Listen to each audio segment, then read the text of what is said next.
Oh wow, nicely done. So as you was watching, that was Alfred George on the camera at one of his regular gigs. Yeah. Okay, so tell us a little bit about that. I play in this club every Thursday nights in 6040 in Singapore. Right. So Okay. I play all the old school songs. Oh, nice. Because there's a lot of times people have asked where to go to listen to Simon Art Garfunkel, America, Right. people like this, John Wayne, Journey. You can't find people really playing, but I find that a lot in Malaysia, but not in Singapore. Right. So all the old standards, you bring them back. I just bring them back, the Oh, old nice. school songs. Okay. Okay. And also a place to get together with some people of my age. Right. Right. Yeah. Yeah. A little bit away from the hustle and bustle of the pop crowd. Exactly. Nicely Yeah, done. yeah. Okay, now tell us a little bit about your stand-up comedy repertoire. Aside from being a fantastic guitarist, an impersonator, and MC, you also do stand-up comedy. Yeah, I do a bit of stand-up comedy, but I try to run through my comedy with songs. Okay. So if I do that's unique. Yeah, so I do some Elvis and do a bit of stand-up comedy with Elvis voice. Right. If I do some stand-up comedy with Tom Jones, I do a bit of Tom Jones voice. Nice. Okay. So I'll just run through and then I'll throw in a little bit of Amitabh Bachchan, the Bollywood stuff. Right. So it has it's like a surprise stand-up comedy, not really fixed on something. Sometimes people talk about politics. Yes, true or enough. Racial jokes. Race relations, etc. So mine is like a surprise thing. You never know what's going to happen there. Nice. It's like a little mixed bag of goodies. Mixed bag of goodies. And sometimes the goodies can come with a little bit of fringe benefits or something from the side that just comes from nowhere. That you pick up from the audience, you see something, and then another joke will just come out. Okay, you run with it. I just run with it. Yeah. Okay. I just run You with it. base it on the feeling from the audience. Yeah, feeling of the audience. Yeah. Do you have perhaps a short joke or anecdote that you normally do in your repertoire that you could share with us? Okay, not easy to tell a joke here without an audience, I got to say that. But then, okay, for example, like if I tell somebody, said a couple went for an anniversary Right. to India. So the wife was standing down, they were looking at this Taj Mahal. So the wife said, Okay. "Darling, look at the building over there. I was just wondering, maybe when I die, darling, will you build a Taj Mahal for me?" Don't worry. I can build a Taj Mahal for you. Don't worry. Actually, I bought the land. The land's already been bought. The only person causing the delay is you. So, I mean, something like that. Okay.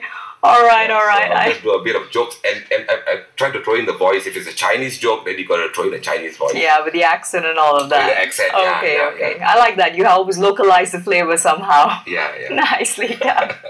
Okay, all right. Now, for all our viewers out there, especially those of the younger ones who might be wondering, how exactly would I get my start as an entertainer if this happens to be your dream?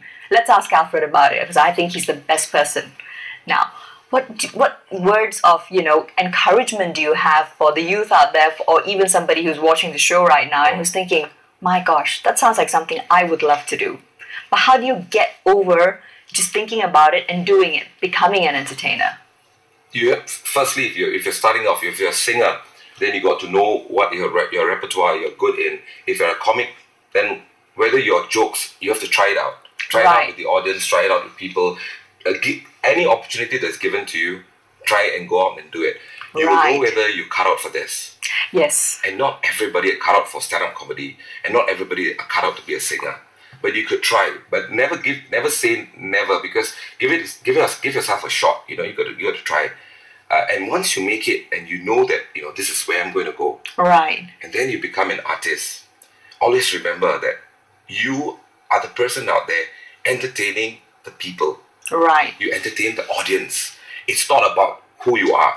It's about who they are and entertain them at the best of your ability. So keep your audience always number one. Don't worry about first class flights. Don't worry about first class accommodation. Don't worry about all these things. Remember, the audience comes. They're always number one. Right. And then, absolutely. And I also think... And looking at the visuals... Oh God, this is my mom's birthday. I went out there. Oh, nice. That's a really all-in-one. Mama Kuntut. The whole MC was done only the Indian voice and all that. Oh, nicely done. This is a Hawaiian event. Yeah. Nice. The whole, luau theme and everything. Yeah, luau theme, yeah. All right. Okay, wow. So it's been a really varied and an interesting career trajectory that you've had so far. Yeah. Anything that you would have done differently if you could turn back the time, Alfred? I've thought about this all the time and wondered if I had just gone into entertainment, where would I be today? But I guess in life, there's a path that always opens for you, Right. and you follow it. And for me, I think this has been the best path, and I can't thank anybody more than God, who has given me this job, and now I've got a different career, which is totally different from what I've been doing. I've had experiences with people, traveled the world, met so many people. I mean, what can I say? I wouldn't have done it anything differently. Right. You know, I'm so blessed. I'm really blessed. Yeah. But really, it's all about making the most of your opportunities. Correct. Right. What would you say are some of the governing principles behind being successful as an entertainer?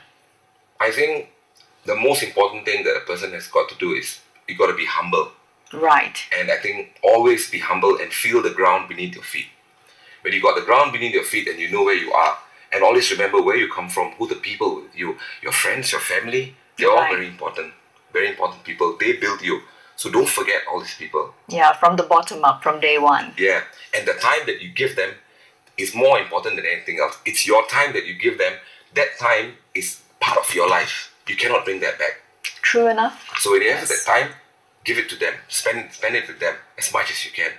You know? Right. Yeah, Yes. Yeah, I think we're always all running short of time. That's why we always complain we have no time. It doesn't matter if it's 10 minutes, you know, give them the time. So whatever, and a lot of times families, when they got events and all this, go there, do something for them if you can. I always try to do it for my friends and families when I can. Yeah, true enough. Like what I've seen, you've actually emceed a lot of community events as well as, you know, for your family itself. Yeah, whatever it is, yeah. I actually did some acoustic work for like 4 years. Right. And all the proceeds that I had from the acoustic, I actually channeled it to an orphanage in West Timor. Right, A friend of mine ran an orphanage. So I just sent all the money up there every year.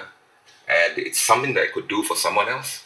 And I thought, and that could be the reason why I'm blessed today, still having the opportunity to be here on television. No, not at all. It's been our pleasure to have you in the studios. But it's amazing for me. I mean, I'm not that young anymore, but I got the opportunity to come up here.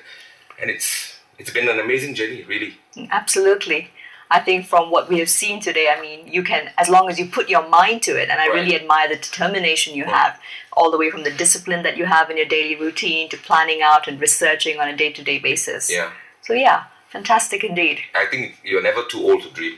Never too old to dream. You're never too old to dream. Absolutely. I think because it's like a James Dean saying, you know, dream as if you live forever. Right. And live as if you'll die today. Nice. And I think that's very important. So never too late to dream and live as though you would die today.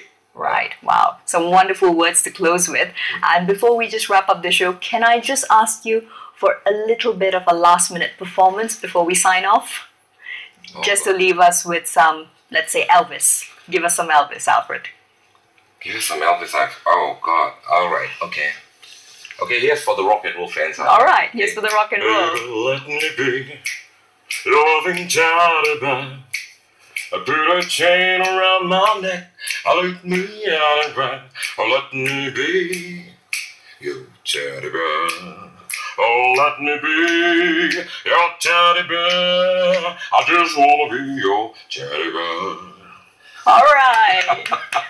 Wow, wonderfully done. Hey, all right. Thank you so much. Thank you. Thank you, Alfred George. My hands are so cold. Can you see it? It's so cold. God. Oh man, but you have been in here without your jacket. But I love the shirt. I love the style. Oh, really? And I wish you, we all here at Bernama wish you many, many more years of happiness and joy, bringing, you know, the audiences exactly what they want to see and hear. Thank you very much. All right. Thank you so much for being in the studio with us. Yeah. All right. So here we've had today on the show with us, Alfred George Pillay, entertainer extraordinaire for the past 20 odd years. Thank you so much for tuning in to us on The Nation. I'm Tabina Kausji. See you next time.